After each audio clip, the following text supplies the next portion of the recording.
से एक और बड़ी खबर आ रही है। राजस्थान में पंचायत चुनाव से पहले बड़ा बदलाव सरकार ने किया है, बड़ा कानूनी बदलाव, जिसमें सरकार ने 2 से ज्यादा संतान की अयोग्यता समाप्त की है।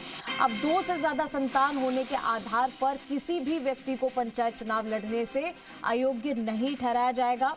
राज्य निर्वाचन आयोग ने राजस्थान पंचायती राज अधिनियम 1994 की धारा 19 में संशोधन कर चुनाव लड़ने के लिए लागू संतान संबंधी प्रावधान हटा दिया है। विष्णु हमारे साथ लगातार बने हुए हैं, सीधे रुक करेंगे विष्णु का तमाम जानकारी के लिए। विष्णु, क्या जानकारी है कि राजस्थान में जो पंचायत चुनाव से पहले एक बड़ा बदलाव हो गया है, कानूनी बदलाव हुआ है, जिसमें 2 से ज्यादा संतान की अयोग्यता को समाप्त कर दिया गया है?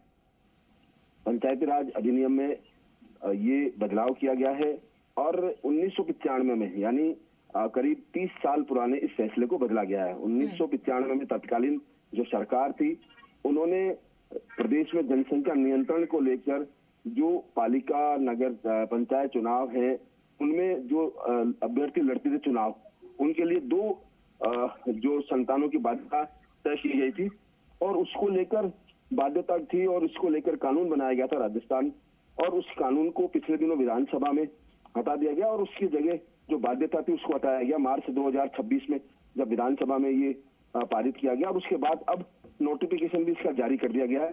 तो ऐसे में अब प्रदेश में जो आने वाले निकाय पंचायत चुनाव है, वहां पर 2 से अधिक संतान वाले जो उम्मीदवार है वो भी चुनाव लड़ सकेंगे, क्योंकि पहले इस पर रोक थी, केवल जिनके 2 संतान थी वही लड़ सके।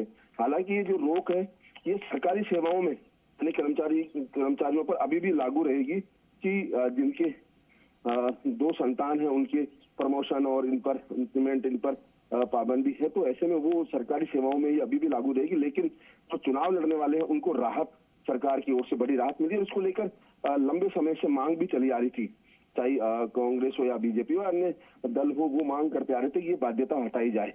तो ऐसे में वो बाध्यता हट गई। अब नोटिफिकेशन जारी होने के बाद पूरी तरह हट चुकी है, तो एक बड़ी राहत यहाँ लोगों को मिली है जो चुनाव लड़ने के इच्छुक है और जिनके 2 से ज्यादा संतान है। जी ठीक है विष्णु, शुक्रिया तमाम जानकारी के लिए।